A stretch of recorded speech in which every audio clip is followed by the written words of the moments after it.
Hi, Prometheux lets you create unified virtual knowledge graphs connecting your fragmented data for querying and reasoning.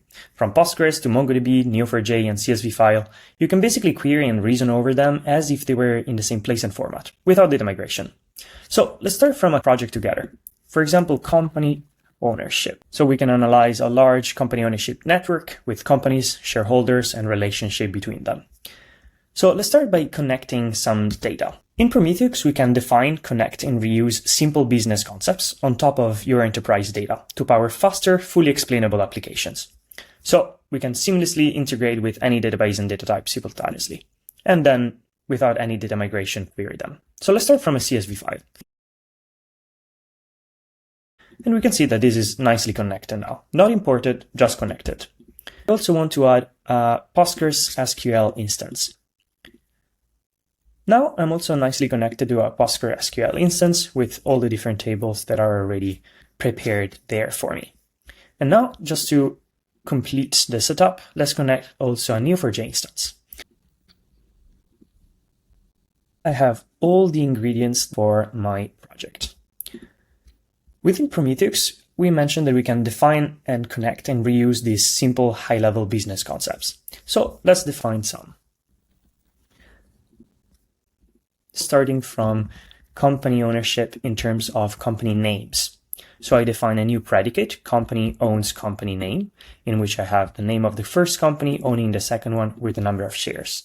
And this comes from joining together all these different files and tables that come from the different data sources that we have connected. We see that in Neo4j, we actually have relationship between nodes, and we have the identifiers of these nodes.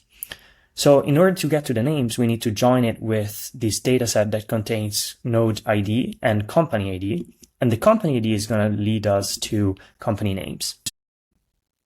All the different relationship between names and the number of shares they have. Now we can actually do something quite interesting. We can already analyze our dataset in terms of graph analytics. So even if the dataset is actually not only a graph database, we can find what are the nodes that are most central in our network. For example, just by inserting here the concept that we have defined above, which represents some sort of edge between company 1 and company 2. And by running this cell, I'm going to obtain all the rankings, the ranking of all the companies and the nodes in our network with their degree centrality.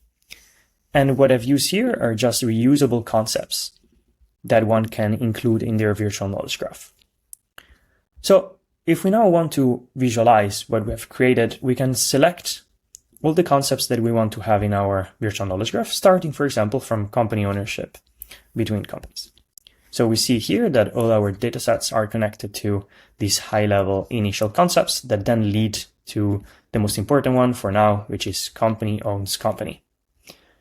If we go back, we can actually decide to include everything, including degree centrality. If we now generate our virtual knowledge graph without any data migration, we can see that company ownership is used to define edge indirect, which then leads to degree centrality. After we have done this, we can actually proceed with querying our virtual knowledge graph.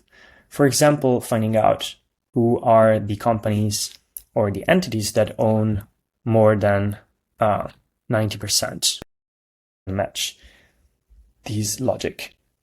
Prometheux also nicely integrate with large language models so that an LLM can access this virtual knowledge graph of fragmented information and use the highly optimized data processing, outperforming traditional query engine and Pyspark as well to give results. So for example, in the chat, I can ask what is the most important node in terms of degree centrality. The large language model now, as a conversational interface, can access the virtual knowledge graph and query all the different fragmented datasets and tell us that the most important node is Fagotto, Stucchi, and Gucci, which is, of course, an artificial data point. Thank you.